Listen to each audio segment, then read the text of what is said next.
Hello hi ನಮಸ್ಕಾರ, welcome back ಮತ್ತೊಂದು ವಿಡಿಯೋಗೆ.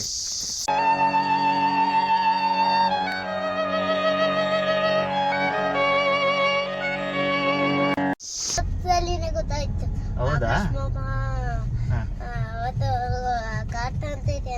ಓ ಹಂಗೆ ಗೊತ್ತಾಗ್ಬಿಟ್ಟು.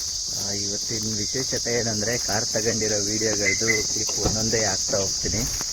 ಅದರದ್ದೊಂದು ಚಿಕ್ಕ ಸ್ಟೋರಿ ಇದೆ, ಅದನ್ನು ಶೇರ್ ಮಾಡ್ಕೊಂಬಿಟ್ಟು ಆಮೇಲೆ ಕ್ಲಿಪ್ ಹಾಕ್ತೀನಿ ಅಷ್ಟೇ. ಜಾಸ್ತಿ ಏನು ವೀಡಿಯೋಗಳನ್ನ ಮಾಡಿಲ್ಲ, ಒಂದೊಂದೇ ಕ್ಲಿಪ್ ಮಾಡಿದ್ದೀನಿ. ಅದು ಸಡನ್ ಸರ್ಪ್ರೈಸ್ ಆಗಿತ್ತು ಎಲ್ಲರಿಗೂ. ಆ ಕ್ಲಿಪ್ನ ಹಾಕ್ತಾ ಹೋಗ್ತೀನಿ. ಒಂದೇ ಒಂದು ಚಿಕ್ಕ ಸ್ಟೋರಿ ಏನಂದರೆ, ಇದೊಂದು ಚಿಕ್ಕ ಕಾರು ಆಲ್ಟೋ K10. ಬೇಸಿಕ್ ಅದು ಕಾರು, ಯಾವುದೇ ದೊಡ್ಡ ಕಾರಲ್ಲ, ಯಾರು ತಾಣಕ್ಕಾಗದಿರೋ ಕಾರೇನಲ್ಲ. ಬಟ್ ನನಗೆ ಸಡನ್ನಾಗಿ ನೆನಪಾಗೋದು, ನಮ್ಮಪ್ಪ ನಮ್ಮ ಚಿಕ್ಕಪ್ಪ ಎಲ್ಲರೂ ನನ್ನನ್ನು ಸ್ಕೂಲಿಗೆ ಸೈಕಲಲ್ಲಿ ಕರ್ಕೊಂಡು ಹೋಗಿರೋದು. ನಮ್ಮ ಫ್ಯಾಮಿಲಿಯಲ್ಲಿ ಬೈಕ್ ಸಹ ಇಲ್ಲ ಅಂದರೆ ಯೋಚನೆ ಮಾಡಿ. ಆ ಸೈಕಲ್ಲಿಂದ ಬೈಕಿಂದ ಇನ್ನೊಂದರಿಂದ ಮತ್ತೊಂದು, ಅಲ್ಲಿಂದ ಕಾರಿಗೆ ಬರೋದಕ್ಕೆ ಅದೆಷ್ಟೋ ಸ್ಟ್ರಗಲ್ ಇತ್ತು. ದುಡ್ಡಿದ್ರೆ ಎಲ್ಲ ತರ್ತೀವಿ ಅಂದರೆ ಅದು ಸುಳ್ಳಿದ ಮಾತು. ದುಡ್ಡು ಇರಬೇಕು, ಅದರ ಜೊತೆ ಒಂದು ನಸೀಬ್ ಅನ್ನೋದಿರುತ್ತಲ್ಲ, ಅದು ಜೊತೆಲಿ ತುಂಬ ಚೆನ್ನಾಗಿರಬೇಕು. ಎಷ್ಟೆಷ್ಟೋ ಕಷ್ಟಪಟ್ಟು ಏನೇನೋ ಮಾಡಿ ಒಂದು ಚಿಕ್ಕಾರೇ ಆಗಲಿ ಅದನ್ನ ತಂದು ನಮ್ಮಪ್ಪ ನಮ್ಮಮ್ಮನ ಕೂರಿಸ್ಕೊಂಡು ಹೋಗ್ಬೇಕು ಅಂತ ಒಂದು ಆಸೆ ಇತ್ತು. ಅದು ಫುಲ್ಫಿಲ್ ಆಯಿತು. ಅದೊಂದೇ ಬ್ಯಾಲೆನ್ಸ್ ಇದ್ದಿದ್ದು ನನಗೆ, ಅದೊಂದು ಫುಲ್ಫಿಲ್ ಆಯಿತು. ಏನೇನೋ ಚಿಕ್ಕ ಪುಟ್ಟ ಆಸೆ ಎಲ್ಲರಿಗೂ ಇರುತ್ತೆ, ಬಟ್ ಇದೆಲ್ಲ ತುಂಬ ಮೇಜರ್. ಫಸ್ಟ್ ಕಾರ್ ಅನ್ನೋದು ಎಲ್ಲರ ಫ್ಯಾಮಿಲಿಗೂ ತುಂಬ ಇಂಪಾರ್ಟೆಂಟ್ ಆಗುತ್ತೆ. ಅದೆಲ್ರಿಗೂ ಬೇಕೇ ಬೇಕು. ಫಸ್ಟ್ ಕಾರು ಎಲ್ಲ ಫ್ಯಾಮಿಲಿಯಲ್ಲೂ ಅದೊಂಥರ ಮನೆ ಮೆಂಬರ್ ಥರ ಫೀಲ್ ಮಾಡ್ತಾರೆ ಎಲ್ಲರೂ. ಮತ್ತು ನನಗೆ ಇನ್ನೊಂದೇನಿತ್ತು ಅಂದರೆ, ಯಾವುದೋ ಸೆಕೆಂಡ್ಸ್ ಕಾರ್ ತಂದು ಏನೇನೋ ಇದು ಮಾಡಿ ದೊಡ್ಡ ಕಾರೇ ತರ್ಬೋದು, ಬಟ್ ಅದೆಲ್ಲ ಟೆಂಪರರಿ. ಅದು ಜಾಸ್ತಿ ದಿನ ಇಟ್ಕೊಳಕ್ಕಾಗಲ್ಲ. ಫಸ್ಟ್ ಕಾರ್ನ ನಾನು ಲೈಫ್ ಟೈಮ್ ಇಟ್ಕೊಬೇಕು ಅನ್ನೋದು ನನ್ನ ಮನಸ್ಸಲ್ಲಿತ್ತು. ಅದಕ್ಕೋಸ್ಕರ ಮಾರುತಿನ ಚೂಸ್ ಮಾಡಿದ್ದು ನಾನು. ಅಷ್ಟೇ, ಅಷ್ಟು ಬಿಟ್ಟರೆ ಬೇರೆ ಇನ್ನೇನಿಲ್ಲ. ಒಂಥರ ಮನಸ್ಸಲ್ಲಿ ಖುಷಿ ಇದೆ, ಒಂಥರ ನೆಮ್ಮದಿ. ಅದು ಕಾರಲ್ಲಿ ಕೂರಿಸ್ಕೊಂಡು ಬರಬೇಕಾದ್ರೆ ಅವ್ರಿಗೆ ಆಗ್ತಾಯಿತ್ತಲ್ಲ ಖುಷಿ, ಅದನ್ನು ನೋಡಿದಾಗಲೇ ಬೇರೆ ಥರ ಖುಷಿಯಾಗಿತ್ತು. ಇವಾಗ ಅದನ್ನ ತಗೊಬೇಕಾದ್ರೆ ಪ್ರೋಸೆಸ್ ಹೆಂಗಿತ್ತು ಅಂತ ಒಂದು ವಿಡಿಯೋ ಫುಲ್ ಹಾಕ್ತೀನಿ, ನೋಡ್ಕೊಂಡು ಬನ್ನಿ.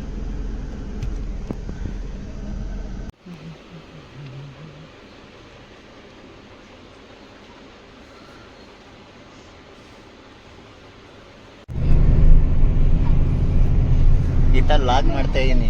ಅರ್ಥ ಅಂತಾರೆ ಖುಷಿಗೆ, ಹೇಳು ಏನಾದ್ರು. ಸಖತ್ ಖುಷಿ ಆಗ್ತೈತೆ, ತುಂಬಾ ಖುಷಿ. ಅದೇ ಮಾಮ ಕಾರ್ ತಂತೈತಲ್ಲ, ಹೆಂಗ್ ಖುಷಿ ನಿನಗೆ? ಅದೇ ಕಾರ್ ತಂತಿರೋದು ಹೆಂಗ್ ಖುಷಿ ಹೇಳು. ಮಾತನ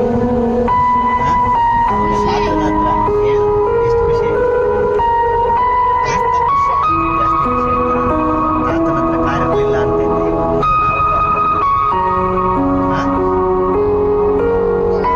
ಅಲ್ಲ ಕಾರು ಇಲ್ಲ ಕಾರು. ನನಗೆ ಒಂದ್ಸಲಿನೇ ಗೊತ್ತಾಯ್ತು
ಟ್ಯಾಂಕ್.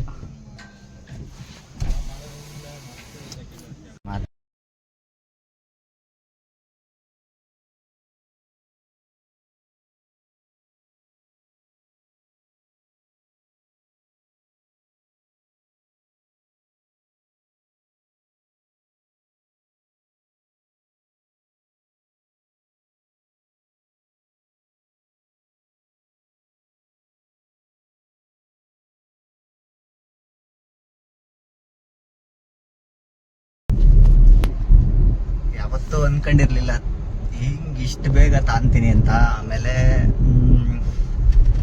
ಏನೋ ಒಂಥರ ಖುಷಿ, ಅದೊಂಥರ ಮನ್ಸಲ್ಲಿ. ಇದೇ ರೋಡಲ್ಲಿ ಸ್ಕೂಲಿಗೆ ಸೈಕಲಲ್ಲಿ ಹೋಗಿದ್ದೀವಿ, ರೋಡ್ ಇರಲಿಲ್ಲ, ಸೈಕಲ್ ಹೋಗಿದ್ದೀವಿ, ನಡ್ಕೊಂಡು ಹೋಗಿದ್ದೀನಿ, ಬೈಕಲ್ಲಿ ಹೋಗಿದ್ದೀನಿ. ಇವತ್ತು ನಂದೇ ಕಾರ್ ತಂದು ಹೋಗ್ತಿದ್ದೀನಿ ಅಂದಾಗ ಇದೊಂಥರ ಖುಷಿ. ಯಾರು ಬೇಕಾದ್ರೂ ತಾಂಬೋದು ಅನ್ನೋದು ಒಂದು ಮನ್ಸಲ್ಲಿ ಇಟ್ಕೊಳ್ಬೋದು. ಇದೊಂಥರ ಹೇಳ್ಕೊಳಕ್ಕಾಗಲ್ಲ, ಆ ಥರ ಖುಷಿ ಆಗ್ತೈತೆ. ಜೇನ್ಕಲ್ ಬೆಟ್ಟಕ್ಕೂ ಬರಬೇಕು ಅಂದ್ಕೊಂಡಿದ್ದೆ, ಬಂದೀನಿ ಫೈನಲಿ.